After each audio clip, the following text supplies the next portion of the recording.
Every night, hundreds of thousands of people get into their cars and drive to an address a stranger gave them. They pick up food, and they deliver it to a door they've never been to before.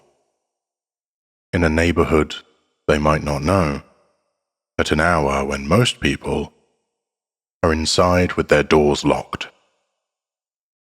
The driver knows nothing about the customer except a first name and an address.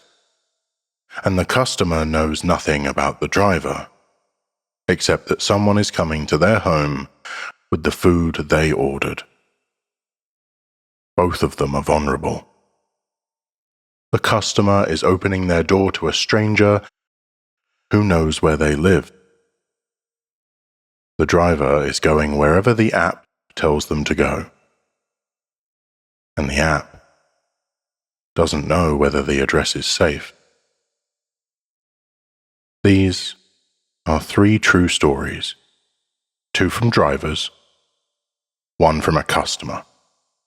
All 3 from people who learned the hard way that a delivery app is a very efficient tool for putting a stranger on someone's doorstep, or for luring a stranger to a place they should never have gone.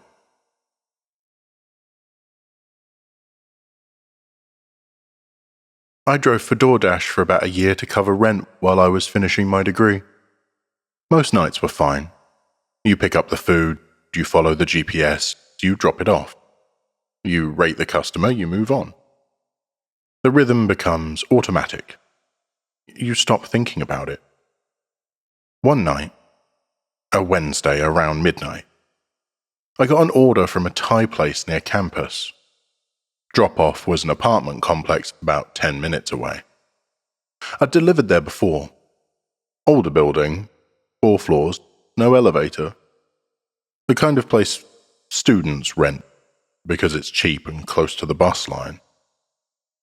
The delivery instructions said, Apartment 4B. Door will be open. Set food on the table inside. I didn't think twice about it. People leave instructions like that all the time. Leave on the mat. Set it by the garage. Doors open. Come in. When you're doing 20 deliveries a night, you don't interrogate every instruction, you just go. I walked up to the 4th floor. The hallway was dim. Half the overhead lights were out. The carpet smelled like it had been wet and dried too many times. Apartment 4B was at the end of the hall. The door was open, about a foot. I could see inside. The apartment was dark, completely dark. No light from a TV, no kitchen light, no lamp, just a black rectangle where the door was cracked open. And something in my chest tightened. I called out, DoorDash, got your order? Nothing. I pushed the door open a few more inches with my foot. The hallway light spilled in just enough for me to see that the apartment was empty. Not the person isn't here empty. Empty. No furniture, no table. The instruction said to set the food on the table. No chairs, no couch, no TV. Bare walls, bare floor. The order had been placed 10 minutes ago. From this address, someone had opened the app, placed an order, typed the instructions, set food on the table inside, and listed an apartment that had no table. No furniture, no one living in it. I set the food on the floor inside the door and left. I walked fast. I didn't run because I felt stupid for being scared. It was an empty apartment. Maybe someone had just moved out and the order was a mistake. Maybe the app had the wrong unit number. When I got back to my car, I marked the delivery as complete and opened the customer's message thread in the app to let them know the food was at the door. And there was already a message waiting. Why did you leave? I was right behind you. I locked my door and drove. I didn't deliver any more that night. I reported the order to DoorDash. They said they'd flag the account. I still don't know what was supposed to happen if I'd walked further into the apartment. I don't know who sent the message. I don't know what right behind you meant. Behind me in the hallway? Behind the door? In the apartment the whole time? Standing in the dark watching me look into an empty room? I don't do midnight deliveries anymore. I stop at 10. I know that costs me money, but I don't care. This one comes from the customer's side. A woman, I'll call her Dana, ordered Uber Eats one evening. Normal order, sushi from a place 10 minutes away. The driver picked it up, delivered it, and handed it to her at the door. Quick exchange. She said thank you. He said have a good night. Done. 2 hours later, she got a text from a number she didn't recognize. Hey, it's your driver from earlier. Just wanted to say you have a really nice place. Dana didn't respond. She assumed it was a weird mistake. Maybe he'd texted the wrong number. She deleted it and went to bed. The next day, another text from the same number. I drove past your place on my way to a delivery. Lights were on. Hope you had a good night. She blocked the number. 2 days later, a new number. Blocking me was rude. I was just being friendly. She blocked that one too. A day later, another, then another. 5 different numbers over the course of 10 days. Each message slightly more personal. He referenced her porch light being on or off, her car being in the driveway or not. He was driving past her house regularly. Dana reported it to Uber Eats. They deactivated the driver's account. They told her the issue was resolved. She asked how he got her phone number. The app uses masked numbers specifically so drivers and customers can't see each other's real contact information. And Uber Eats said they'd investigate the breach. The text stopped for 3 weeks. Dana started to relax. Then she got a delivery she hadn't ordered. A small package on her porch.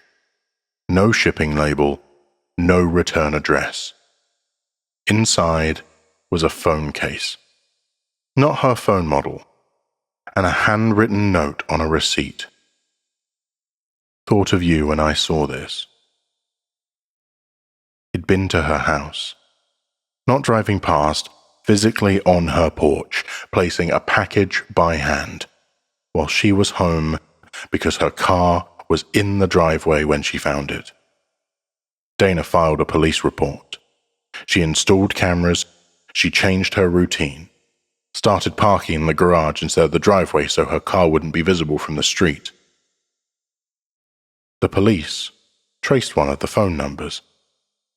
It led to a prepaid SIM purchased at a petrol station with cash. Dead end. They told Dana there wasn't enough for a restraining order because the messages, while unsettling, didn't contain explicit threats. Dana moved 6 months later. Different city. She told me she still doesn't order delivery to her home. Anything she orders goes to a pickup point or a locker.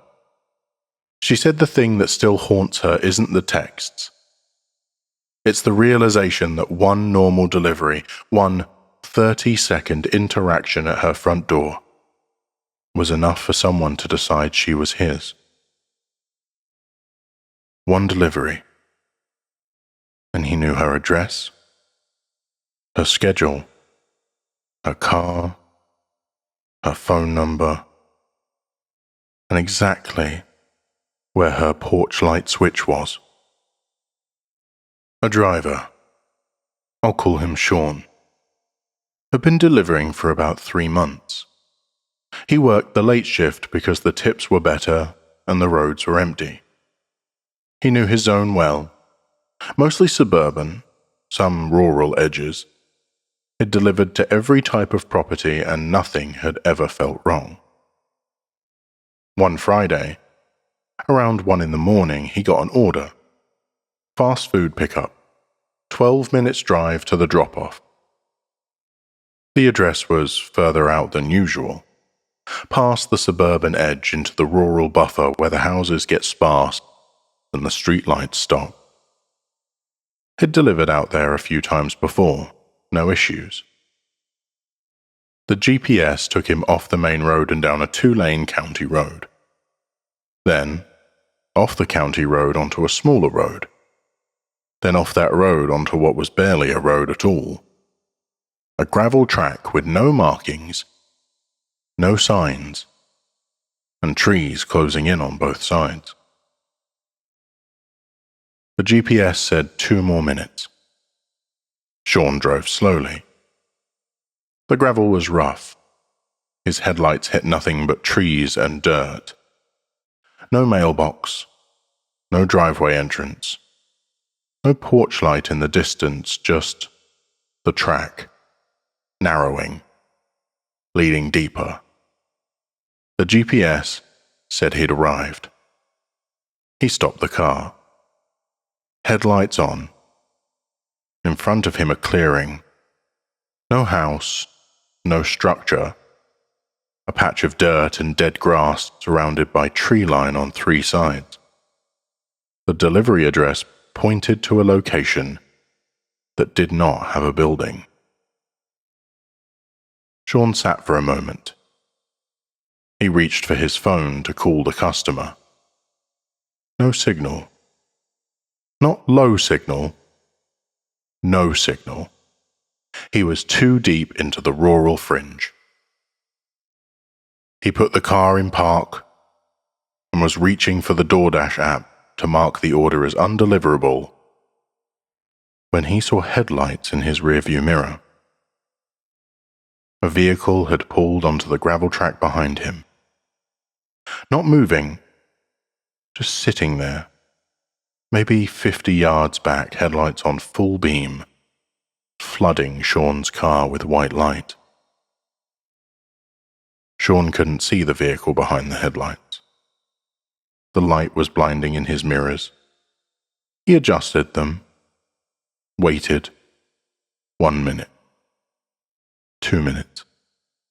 The vehicle didn't move, didn't flash its lights, didn't honk, didn't approach. He tried his phone again. No signal. 3 minutes. 4. The headlights sat there. Sean's only exit was back down the gravel track directly past the vehicle behind him. At the 6-minute mark, Sean made a decision. He put the car in reverse and started backing toward the other vehicle slowly. His logic was simple. If it was the customer, they'd flash their lights or get out. If it was someone else, they'd move. When Sean had closed about half the distance, the other vehicle moved. Not forward, not backward. It turned off its headlights. Complete darkness. Sean couldn't see it at all anymore. He was backing toward a vehicle he could no longer see on a gravel track, in the dark, with no phone signal. He stopped.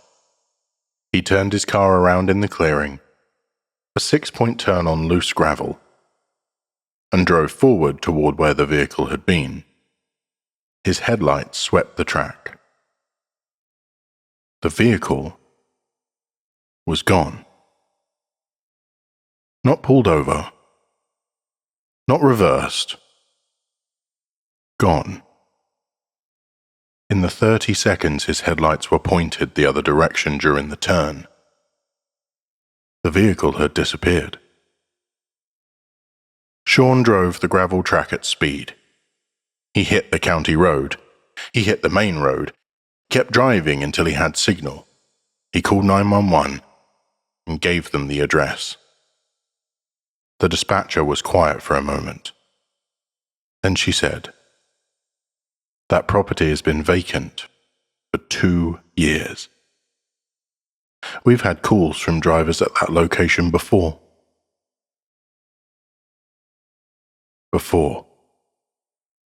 Other drivers, at the same non-existent address, lured down the same gravel track to the same empty clearing in the middle of nowhere." Sean asked what happened to the other drivers. The dispatcher said she couldn't discuss that. Sean quit delivering that night. He told me the app sent him a notification the next morning. The same address had placed another order.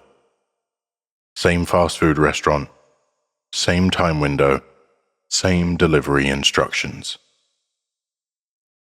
Someone was fishing, and the app was the bait. If you drive for a delivery app, trust your instincts. If the GPS takes you somewhere that doesn't feel right, an unlit road, a dead-end track, an address with no structure, turn around, mark it undeliverable. The food isn't worth it. The tip isn't worth it. And if you're the customer, check your doorbell footage after every delivery. You might not be the only person who remembers where you live. Send me your stories. Link in the description. Subscribe if you're new.